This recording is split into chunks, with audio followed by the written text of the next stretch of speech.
Hi, I'm Logan, and in today's video, we're going to be going over how to calculate tax depreciation for tangible business property using MAKRS or MACRS, including identification of the applicable recovery period and convention. But we'll be doing it the Superfast CPA way, which is going straight into questions to learn the material. Now, if you've never really heard our strategies or don't know much about us, you should go to superfastcpa.com and watch our 1-hour webinar training. We go over the 6 key ingredients to passing the CPA exam. Again, it's 1 hour, it's free, and it will save you months and months of struggling with your study process.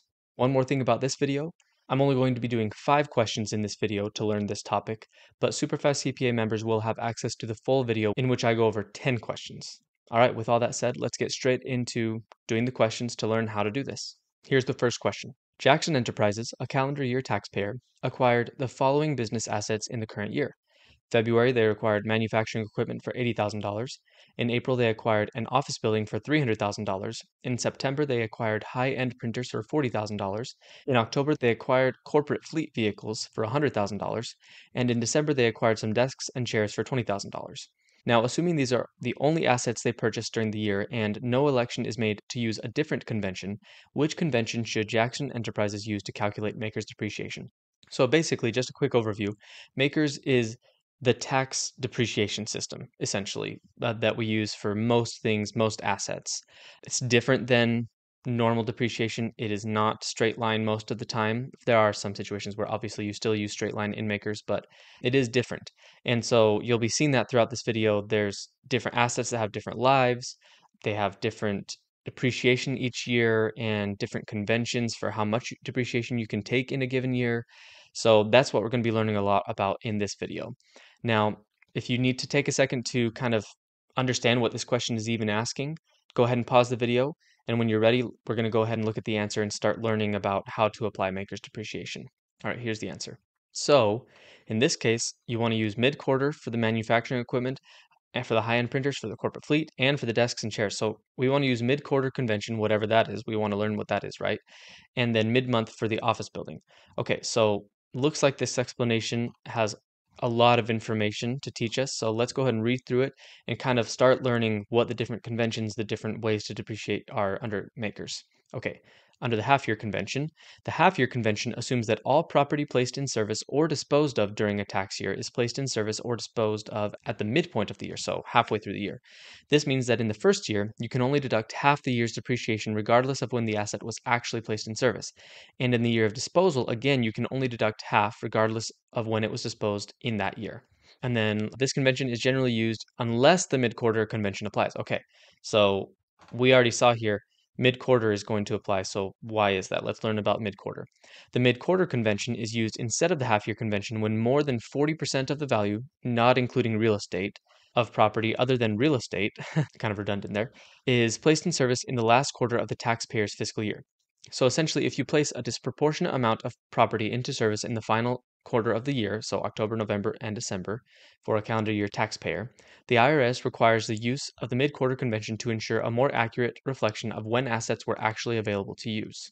Under the mid-quarter convention, each asset is treated as placed in service or disposed of at the midpoint of the quarter in which it actually occurred. So, for example, if it was placed in the last quarter, so October, November, December, it's treated as if it was placed in service right in the middle of November, because that's in the middle of that whole quarter. So, with all that, Jackson Enterprises placed $160,000 worth of property, so the high-end printers, the corporate fleet vehicles, and the desks and chairs, into service in the last quarter, which represents 53.33%, so $160,000 out of $300,000 of the total personal property cost placed in service for the year. Therefore, the mid-quarter convention applies to all personal property acquired. So, what we learned there, again, just reiterating that, if 40% of the total personal assets acquired, so not real estate, are placed into service in the last quarter, then all personal assets during that year have to use the mid-quarter convention. Now let's move on to real property, which is again real estate. Real property, like buildings, does not use the mid-quarter convention. It uses either the mid-month or the straight line, depending on the type of real property. For the office building, which is real property, the mid-month convention is used regardless of when during the tax year the property is placed in service. This means that for each month an asset is placed in service, depreciation is calculated as if it were placed in service at the midpoint of that month. So what that means is any building that you place in service it's going to start depreciation in the month that you placed it in, but it'll only count for half of the first month. And what I mean by that is, let's say you put it into use in February, you'd only be able to take half the depreciation for February, and then you'd be able to take normal depreciation for the remaining 10 months in the year. Or if you place something in service in June, you'd be able to take half of the depreciation for June, and then you'd have the remaining 6 months to take normal full depreciation. So again, real property uses the mid-month convention, not the mid-quarter or the half year. In summary, you use the half year convention by default for personal property, unless the mid-quarter convention is triggered by a large amount of property being placed in service at the end of the year, and that is the case in this scenario. Real property usually uses the mid-month convention, irrespective of when during the year it is placed in service. So a lot to unpack there, a lot to learn there. Basically, now we know there's the half-year convention, the mid-quarter convention, and then there's the mid-month convention, but that is only for real property. Real property does not use the mid-quarter or the half-year convention. And half year is what you typically use unless 40% or more of your personal property, again, not real estate, is placed into service in the last quarter of the year. And then you have to use mid-quarter for all of your personal property.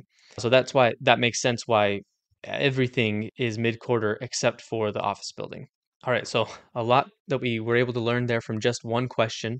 That's why we like to use the questions first, because these sometimes the explanations can be really helpful and they show you exactly what you need to know for the CPA exam. Let's go ahead and go to the next question. All right, here's the next question. A CPA is evaluating the appropriate depreciation schedule for a client's real estate investment.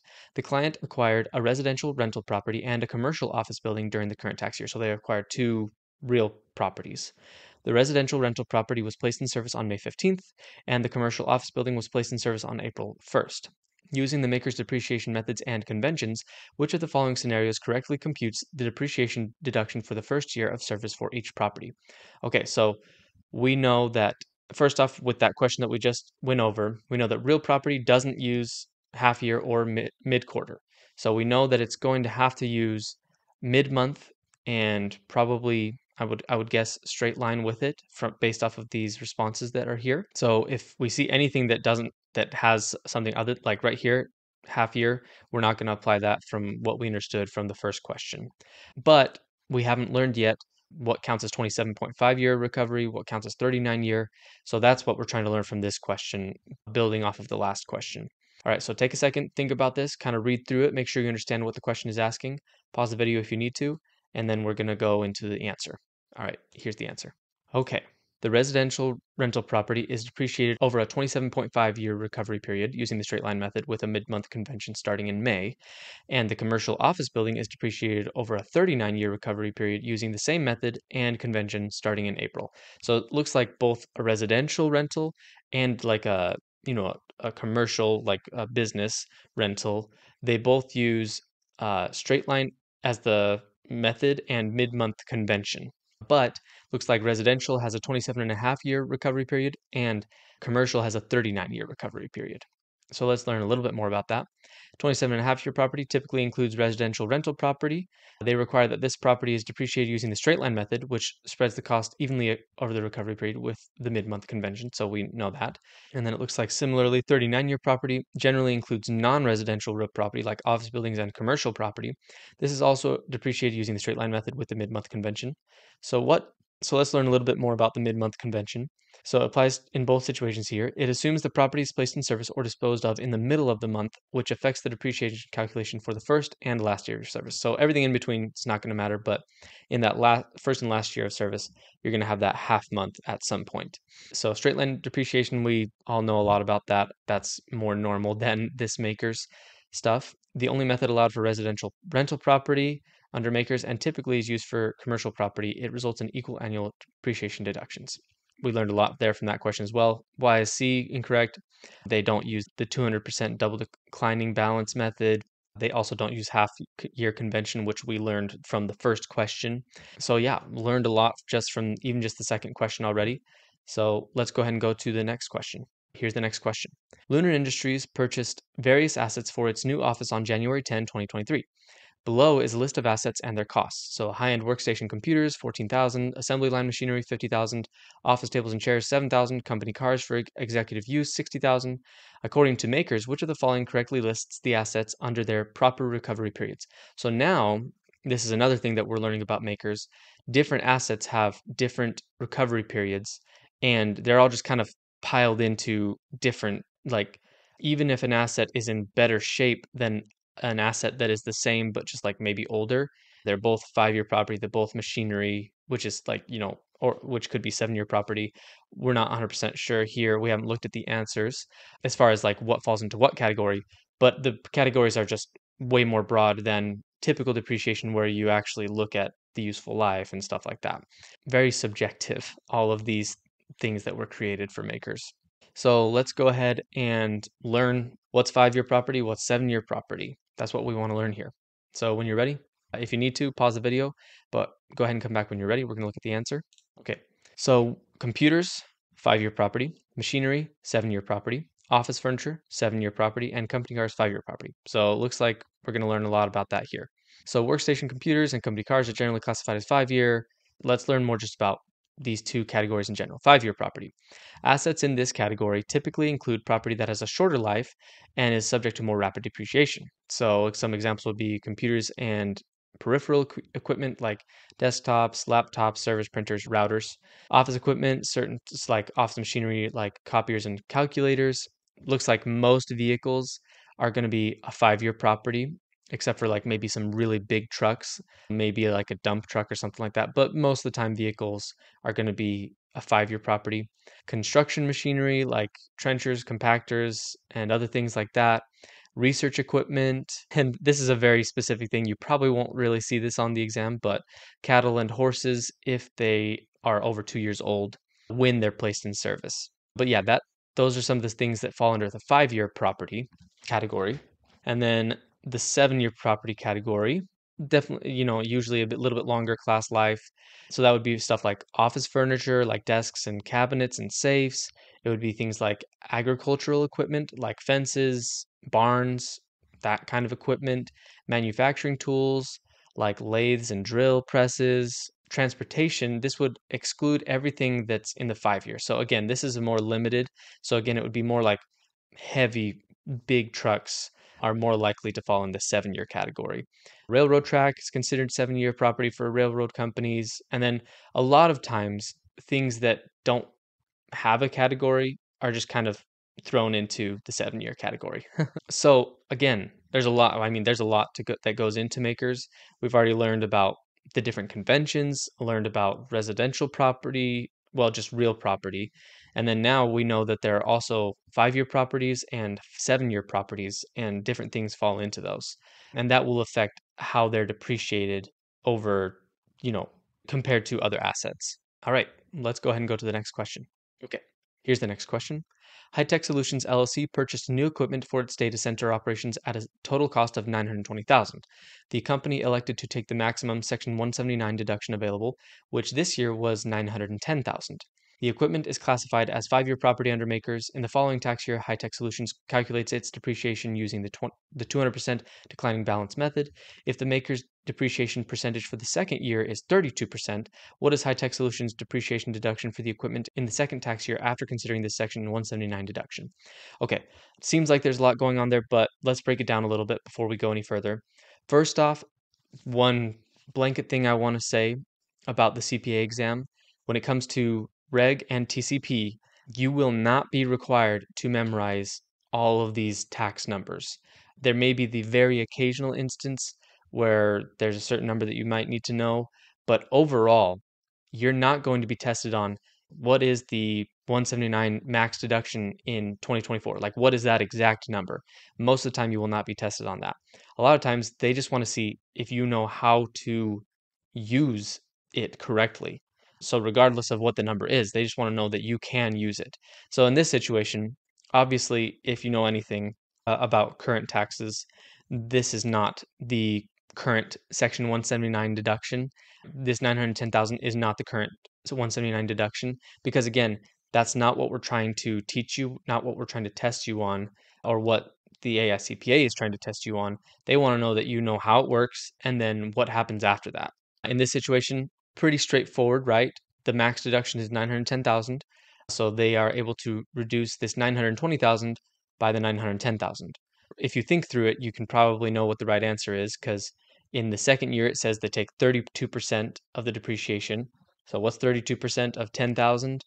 3,200. Let's go ahead and go into the answer and kind of read more about it. 3,200, yep. This is calculated by applying the 32% depreciation rate for the half year.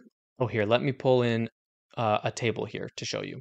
Okay, here's a table right here that we're going to look at in just a second. But okay, this is calculated by the 32 depreciation rate for the second year for a 5-year property. We're assuming this equipment is the type of property that would be a 5-year property. Because again, that's not, right now we're trying to learn about the 179 deduction. And since it doesn't specify that this was bought in the final quarter, we're assuming it's half year, because again, you use half year unless 40% was bought in the final quarter of the year. So we're going to use half year, and basically these, you will probably have access to a table like this in the CPA exam. This table basically shows you how much depreciation you're going to take for each year for the different kinds of properties, again, under the half year convention. So pretty easy to follow here if you have it. And again, you probably won't be asked to memorize this kind of a thing. Although you kind of will, you probably will know some of it just because you'll see it a whole bunch by studying. So basically what we know is that in year one, we would have taken 20% of the 10,000. So that would have been 2,000 in year one, but it's asking for the second year. So we would take 32%, which is the 3,200. And then, we would take these percentages all the way until it was done being depreciated. So again, the AICPA is not trying to test you on specific numbers most of the time. They just want to see if you can apply the concept with whatever number you're given. And again, you'll probably have access to something like this on the reg or the TCP exam if it's needed for the question. They'll probably give you this kind of information most likely. So take a second if you need to kind of look at this table. Again, you'll probably be able to see this on the exam or something similar, but it is still good to kind of have an idea. And then let's go to the next question. RightWave Technologies Inc. acquired several new pieces of office equipment for its corporate headquarters during the year. The company purchased the following items. They purchased high-end computers for $50,000 in January, $30,000 commercial printers in July, conference room in $20,000 in August. Each item is classified as a 5-year property. Assuming Brightwave Technologies uses the 200% declining balance method for depreciation, what is the total maker's depreciation deduction for the first year for these assets? So we're already 5 questions in. Now you know that these things are not real property, they're personal property. So we already know that mid-month won't apply here.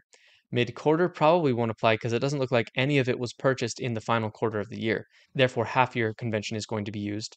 And if you did take a second to look at that table up above, you'll remember how much is supposed to be taken for the first year for 5-year property. If you don't remember though, that's okay. We're going to go ahead and look at the answer and see how you would calculate the depreciation for these 5-year properties using makers. Let's go ahead and look at the answer. So it'd be 20,000. So let's go ahead and read it. So under the half-year convention, a half year's worth of depreciation is claimed in the first year for all assets, regardless of when during the year the asset was placed in service. So it could have been placed in service in December. And as long as it's not causing the mid-quarter convention to occur, then yeah, it would still just use half of the year. This means that in the first year, each asset is treated as though it was in service for only half the year. For 5-year property under the 200% declining balance method, the first year depreciation rate is 20%. This 20% already takes into account that only half the year is counted for depreciation. So again, don't get caught up or confused thinking, oh, okay, so it's 20%, but then I have to cut that in half because it's half year. No, the half year, like the tables, this table up above right here, this 20% is already taking into account that it's half year. So you just apply the 20% to each of the items, and you'll see that here. So the high-end computers, 20% of 50,000, 10,000, 20% of 30,000, 6,000, 20% of 20,000, 4,000. So the total is 20,000. So we learned a lot from these questions so far. Before we go any further, let's do another part of the process, pillar topics. Now, if you don't know much about Superfast CPA, again, this is part of our strategy where you're going through these questions and learning from the questions as your main learning material instead of watching videos and reading through the textbook. And a great thing to do is find the topics, find the basic things that you're supposed to have learned, the concepts, and we call them pillar topics. So let's go ahead and make some pillar topics. So again, these are the things that we noticed that we were supposed to know from doing these questions so far. So there is half year convention, mid quarter, mid month, half year, always apply. Oh, wait, well, let's see here. And mid quarter apply to personal property, mid month to real property, half year most of the time, unless mid quarter applies. And let's go ahead and write down what causes the mid quarter to happen, which would be 40% of personal property being placed into service in final quarter. And then let's see, uh, there is 5-year property, 5-year, 7-year, and these are the most common, by the way. Most likely you're not going to be tested on the other types of things. If you noticed in that table, there's like 10-year, 15-year. Again, not super common. The 5-year and the 7-year is the most common thing that you'll be tested on. For personal property, 27.5. For residential rental, 39. For commercial. Okay, let's see. Is there anything else? I mean, these are like, again, this is pretty general. You could make your pillar topics even more specific. You could do more detail if you need to, but basically pillar topics, you're not trying to write down every single thing. Like you don't want to write a question word for word. You're just trying to put, these are the things that I learned from doing those questions that I obviously need to remember because that's what was trying to be taught to me. So again, those are the pillar topics. All right, that's the 5 questions for this video. Again, Superfast CPA members will be able to access the full video where I go over 10 questions. If you liked this video and found it helpful, make sure to like it, leave a comment, and especially make sure you go to superfastcpa.com to learn more about our strategies and watch our free 1-hour webinar so that you can learn the 6 key ingredients to passing the CPA exam and stop struggling with your studying. Thanks for watching, and I'll see you in the next one.